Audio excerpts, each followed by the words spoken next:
Sorry guys, make you wait. Islam, congratulations on a spectacular victory. You were throwing the head kick a fair bit throughout the fight. Is that something that you saw in the game plan that you think you'd be able to stop him with?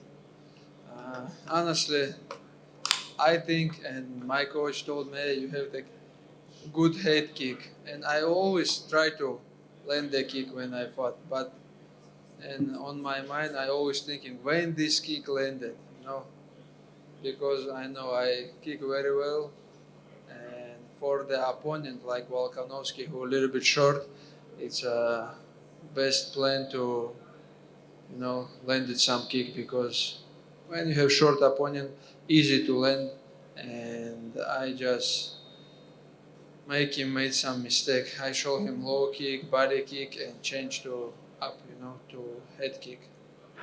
This is the plan. This is what we did last couple of months. This is what we did in the lucky round, and very happy.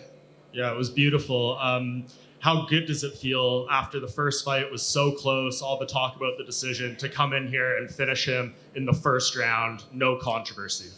Really happy to finish in first round because after, if it's happened in championship round, people start to talk. He's take this fight short notice. He's not ready for championship round. But I'm really happy because I finished all these things in the first round. Well done. All this story with Volkanovski is finished right now. And I know a lot of people maybe think of you as a grappler first, but to come out here and finish it with a knockout in the first round, do you feel like this proves you are the best fighter in the world right now? Of course. Some people underestimated my striking, but I show in the first fight I showed the people my striking. And I think now people will respect my striking, and I just show I am not just wrestler, grappler, or striker, and I know I'm a best fighter, best MMA fighter in the world. And Dana White was in here. He got asked about what should be next for you. He said he likes the idea of Charles Oliveira. He didn't say it was 100%, but he feels like that's the fight that probably needs to be run back. Do you agree that's next? It's not my job. It's Dana. Dana have to work on this, and I just will sign the contract. Just send me the name. But my opinion, I'm feel like already I have two opponents. Charles, okay, I will beat Charles. Who is gonna be next? Gagey, he will wait, but I don't think it's a good idea. But it is what it is. If they say Charles, okay. If they say Gage, it will be okay. Doesn't matter. I will be ready. And obviously, you took no damage in this fight. Do you want to fight again soon? I assume you want to fight before Ramadan. Yeah, we have to sit with the team, talk about this, and make decision. Thank you. Islam, right here.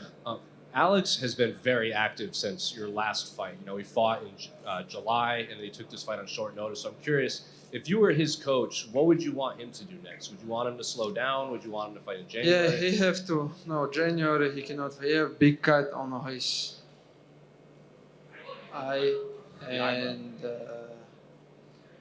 after this is he missed very good kick. That's why he have to take some rest. 100%. If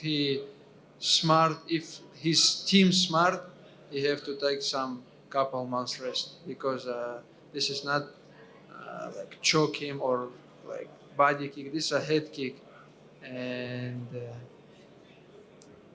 like not just coach. He's like doctor. He's doctor, and his team have to make decision. Before the head kick, how do you think the fight was playing out? I try to take him down. It's not like 100% I go to the double leg. I just want to like feel, I just want to catch him and feel his power, and you know, when we go to the clinch, he used too much power. I take his head, and for moving from there, he used too much power. I feel that, you know. In the clinch, I landed a couple good knees, couple good punch, and you know, this is my plan. Before the fight, thinking I will a little bit working with him in the standing, like clinch, something like that, and I've, you know, before the fight, we make the plan. We have to kick him a lot because this guy is short. We have to kick him a lot, keep him in the distance because he really good on this. He really good to close distance. You know, to the keeping in distance, you have to use a lot of kicks. I think, my opinion, I did 100% plan what we just prepare for him. And I know you said you don't pick who you fight, but are there locations you would like to fight? Would you like to fight in Las Vegas? Would you like to fight here again in Abu Dhabi? Would you go to Canada? Like, where would you like to fight? USA is good for me because I have team there, aka I can prepare to there, and doesn't matter where, of Canada or I don't know. We can make in Australia too, but in Australia they have to change the time. They have to give the fighters the time usually which one they have. That's it. Last. Just one more.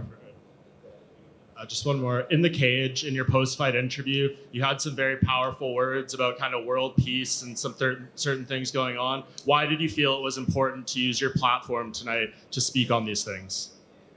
You know, first of all, because all my, like last month, all my camp, I watched the video, I watched the story about the situation, what happened in the Palestine and sector Gaza, and make me very sad, you know, because the people in the Palestine or sector Gaza, they don't have nothing. They close them and attack them every day. They not kill some terrorists or some like people. They kill the kids, old people. You know, this is a crazy what happened now in the sector Gaza and Palestine, and just I want to send the message: stand with Palestine, we with you, and that's it. One more at the front right here. Usman Nurmagomedov obviously had a big win not too long ago at Bellator. If Bellator ceases to exist, and would you like to see Usman in the UFC? Yeah, I think he's a high-level fighter. You know, he's very smart, and he really know his job. You know, he's very good on the striking. How he move, how he control the distance. He's very good, and I think he will be in the top in the UFC. Of course, he not come to take my belt. He will wait, but he's a young, he's a hungry. He can be next. If he came to the UFC, would that mean you would think about going up to welterweight to leave the lightweight division for him? Yeah, you know, he have to finish his job in Bellator, and when he come to UFC, he will show he will show our school level because our division in the team very strong. I have Usman, Amro, Sharif, Janko, like many guys who give me hard time in the cage. Sagid, Gadji, like I don't know how many, maybe I forget like many guys, but they all people who give me hard time in the cage. And iron, sharp iron, you know. That's why we have like high level fighter in my division. Salam alaikum, Islam. Alexander, Congratulations on the win. thank you. Islam, Dana White has indicated on 2 occasions over this week that he wants to take the UFC to Qatar and to Egypt and also to Saudi Arabia. Knowing that, and we spoke about this in the pre-fight conference, knowing that you have so many fans in all of these countries and across the Middle East and North Africa, even if you're not competing in these events where the UFC is going, would you be looking to participate to give your fans in all these different countries the UFC is going an opportunity to meet you and interact with you? Uh, yeah, I saw the news, and then I say we will make some in Middle East somewhere. But it's like my second home. I know in the Qatar or some other country, like the people waiting for me, or some like not just me, some Muslim fighter, because they're Muslim country. If they make the event there, I just will be happy to fight there, because when arena support you, it's a good energy always. One more question from me, Islam. In all of those countries, as you indicated, they're waiting for Muslim fighters to come and represent them. In all of these countries, as well as the UAE, there are so many Arab fighters who are doing everything they can to try to get to the UFC level, and you're a big inspiration to them. What words would you give the local fighters here in the UAE and all these Arab and North African countries so that they can reach the level of success that you've reached? you know they have to training really hard. We training when we was born in the Dagestan. You can come and open some gym, they all full, like kids, very hungry, want to be fighter. Before they all training wrestling, but now it's crazy, they changed to MMA. Everybody want to be MMA fighters. And I think it's new generation is from Dagestan, it's gonna be high level. I think now it's my opinion.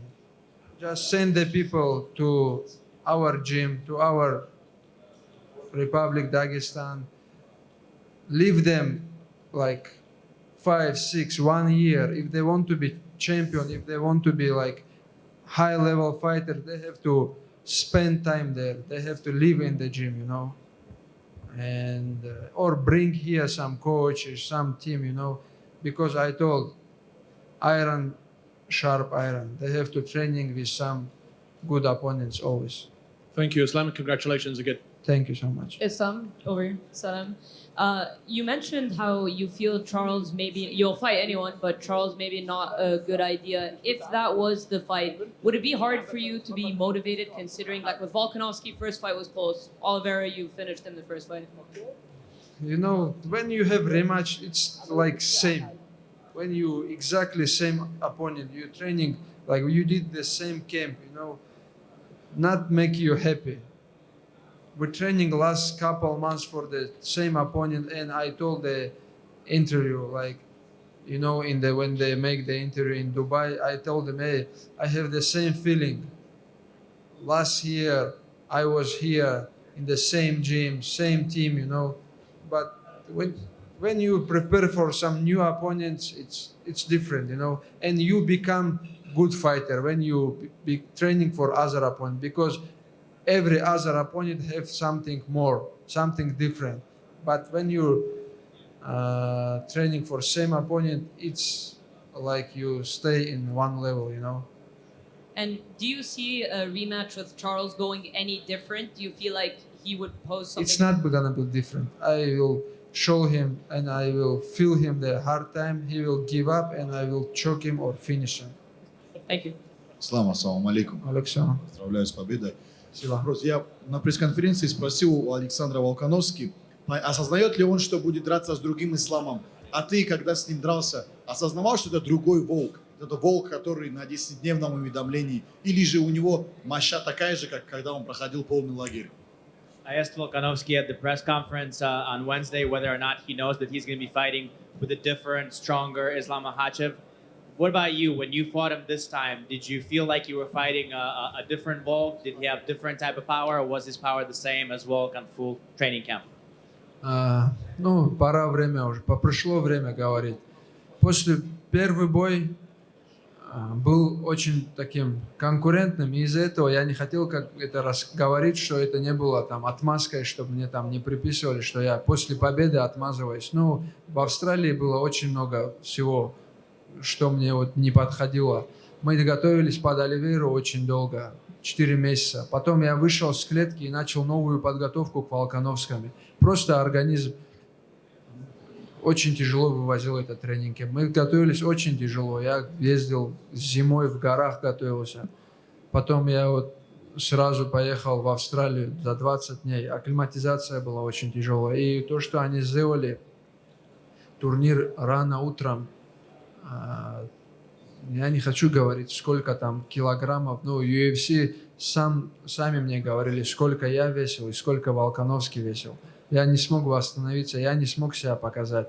Я вот пришел на арену, и у меня было чувство, что бой будет тяжелым. Я настраивался тогда на тяжелый бой.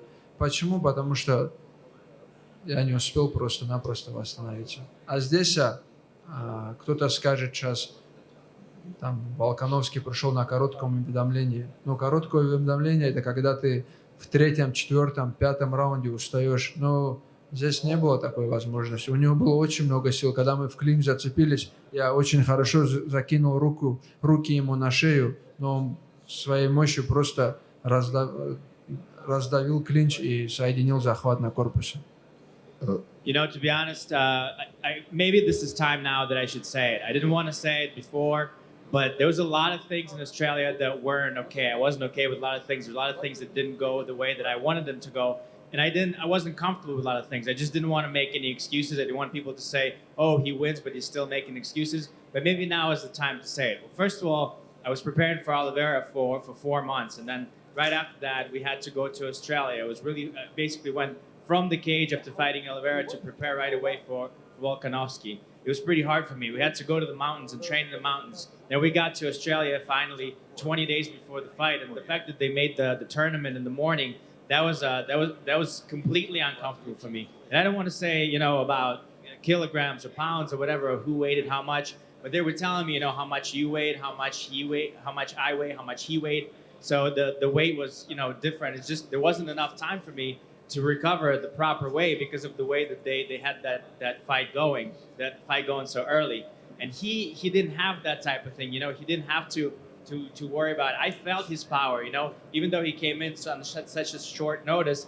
I felt his power. When we got in the clinch, basically he, with his power, unhooked the clinch because he was so strong. So I didn't feel like he didn't recover back to his power. I felt his power and it was the same. Ислам, еще один вопрос. Ты говорил о том, что хочешь подраться с чемпионом в полусреднем весе. Если ты завоевываешь титул в полусреднем весе, нет ли у тебя ощущения, что действительно нет никакой конкуренции в легком весе с кем драться? И переходить полностью в полусредний, чтобы защищать там пояс? You know, you said that there's a possibility that you would go up to welterweight and fight for the belt there. Let's say that you do get the belt in welterweight. Then what? Do you just say that there's no competition for you because you're going to go back to lightweight, and who are you going to fight there? Would you say that if you get that second belt, that there's just nobody to fight you?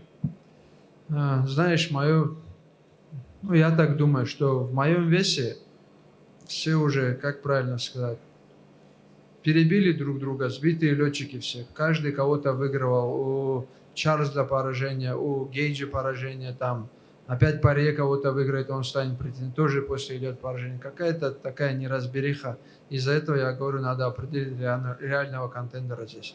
И вот второй пояс меня очень сильно мотивирует, и я чувствую, что там назревает очень сильная конкуренция, и будут громкие бои. Может быть, я там задержусь, если удастся. You know, to be honest, I think in my weight, there's who else is there to fight in my weight? I mean, everybody in my weight have fought each other kind of, and they all have, you know, wins and losses. What's going to happen? Who's going to fight?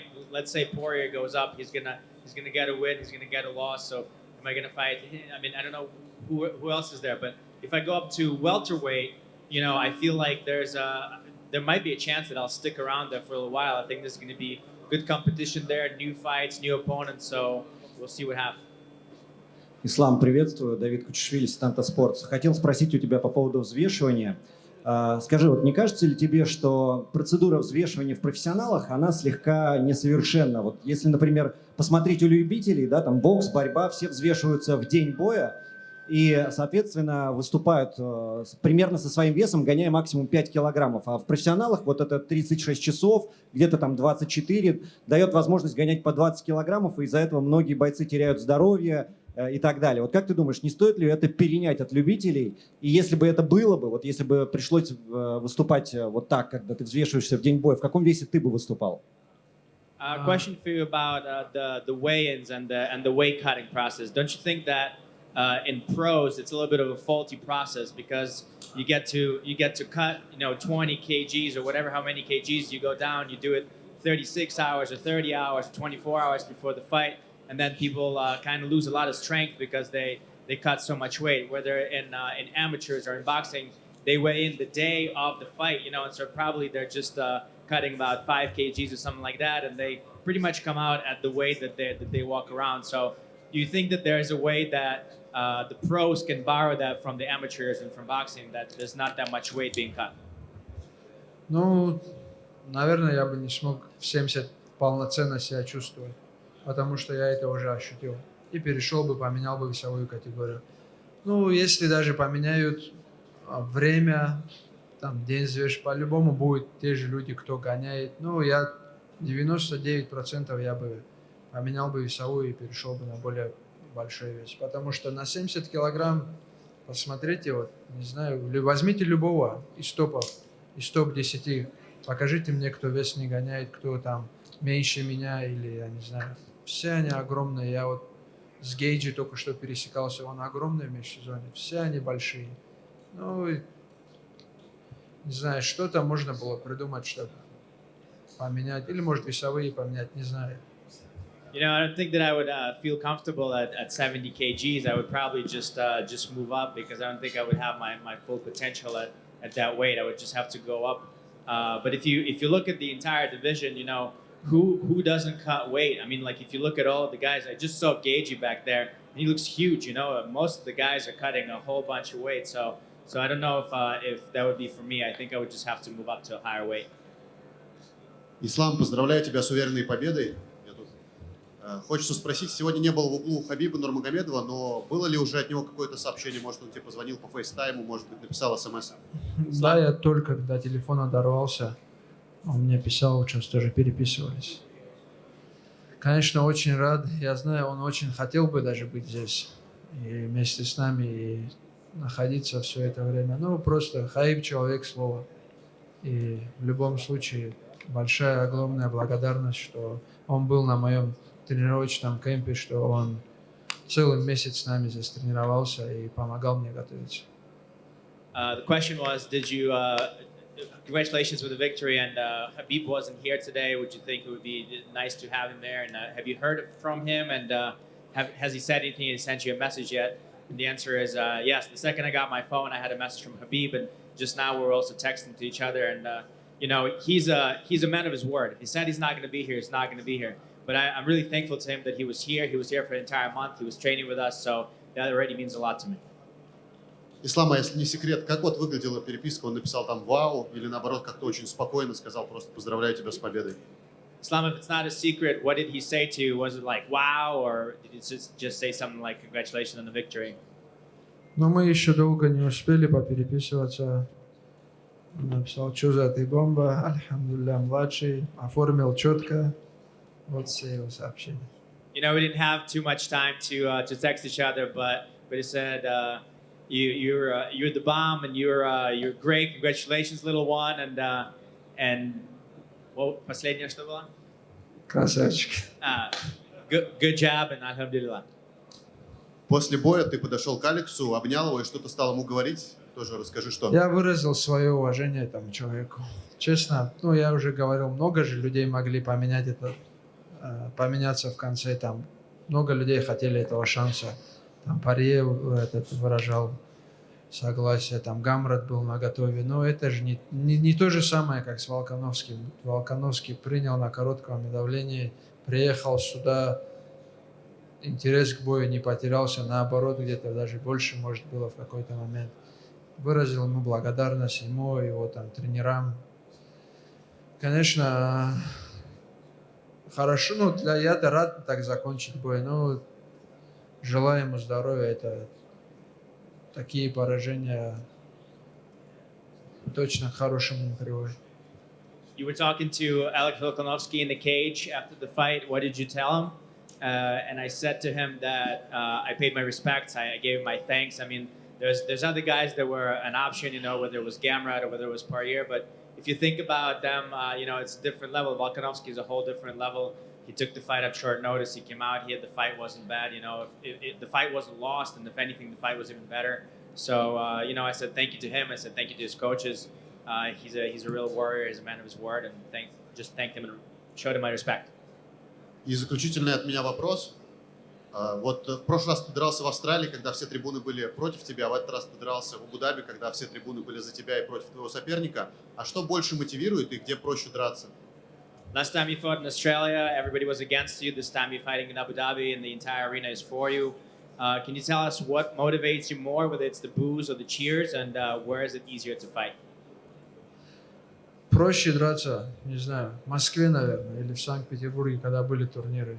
Потренировался дома, сделал кемп дома, приехал, подрался. Ну, там кто-то пишет в Абу-Даби постоянно. Ну, в Абу-Даби, потому что руководство UFC хочет, потому что фанаты хотят именно, чтобы я здесь дрался. Из-за этого меня и сюда ставят постоянно. И мне тоже это очень удобно, потому что не так далеко от моего дома, там нету часовых поясов особо разных, только 1 час разница.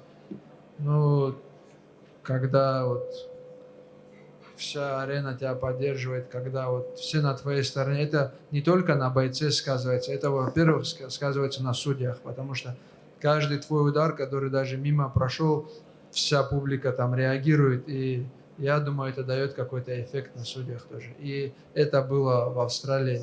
Там я смотрю повтор, каждый удар, который там мимо лица прошел, там такие вот крики, что даже сам думаешь, я что, пропустил, что ли, в этот момент? I mean, the easiest way would probably to fight in Moscow and St. Petersburg because you do the whole camp at home. You just fly over and you do the fight over there. But of course, it's great to fight somewhere where the entire arena is cheering for you. This is not too bad for me as well. This is not too far away from me. When it comes to jet lag or acclimatization, it's not hard because there's only 1 hour time difference. So, of course, it was great over here. And I think when the entire arena is roaring for you, it obviously motivates you. But also, I think it affects the judges because any punch that you throw, every fan goes crazy, whether you just whisked by his head or whatever, but people go crazy. And there was the same thing in Australia, I think. He was throwing some things, and every time he threw something out, the entire crowd was reacting. And I was even doubting myself. I was saying, like, did I miss a punch or something? Why is everyone going crazy like that? So I'm pretty sure it has an effect on him. Спасибо. Приветствую. С победой. Вот один из самых удивительных эпизодов в этом бою был, когда у Волконовски хватило мощи и техники тебя, когда ты его прижимал к сетке, перевернуть, получается. А вот почему так получилось, как ты себе объясняешь в этом моменте? И уверен ли ты, что тебе хватит мощи для 77 килограммов? One of the very interesting parts that happened in the fight was when you pushed Volkanovski up against the cage, he actually had enough power to turn you around and kind of take control of that. So, what did you think about that? And second of all, do you think that you have enough strength to actually fight in welterweight with other guys being that much bigger? Ты знаешь, у Волконовского достаточно мощи. Я думаю, он самый мощный в своем дивизионе, он самый мощный парень. Но это был как бы мой план. Зацепиться, когда он меня развернул, я в клинче, в любом положении клинч для меня был выгоден в этом бою, потому что он ниже меня. Даже в этом клинче можете посмотреть, сколько я колен хорошо приземлил ему, сколько я там ударов попал. Я в этом положении очень себя хорошо чувствую, что там, не знаю, меня перевести тяжело будет в этом положении. Я там стоял уверенно на ногах. Я висел на его руках, просто прочувствовал его немного. Это как был бы, как один из планов на бой. Я вышел, сделал проход ноги, но он не был взрывным проход ноги. Я просто аккуратно оттуда перешел в корпус. Был план, чтобы зацепиться, чуть почувствовать, размягчить его и потом уже начинать работать. Насчет перехода в другую весовую категорию мощи, мы добавим качку, мы добавим веса, и мощь прибавится. Yeah, to be honest, I think that Volkanovski is the most powerful guy in his division. He has to be the strongest and most powerful guy in his division. And when it came to him turning me around in the cage, that wasn't a problem to me because in any position, in the clinch, I have an advantage of him because he's a little bit shorter than me. So, felt very comfortable. Look at how many knees I landed. Look at how many punches I landed in the clinch. I was kind of hanging on him because I was able to kind of lean over on him. So that was the whole game plan, to kind of feel him out, clinch him, see what we can do from there. And I did go for a takedown, but it wasn't like a full-on committed double leg. It was more of like just to show him that and then go to the body after that, because I felt like I had advantage in all the positions. И если можно, последний вопрос от меня. Вот ты уже вышел на тот уровень доходов, когда ты там вполне себе самодостаточный, ты сейчас много зарабатываешь, и у каждого человека там было 4 года назад, например, не зарабатывал столько, но о чем-то мечтал, там что-то хотел купить. У кого-то это дом родителям, у кого-то что-то себе. А что, например, там, если брать последний год, вот какую бы ты самую такую значительную свою покупку выделил?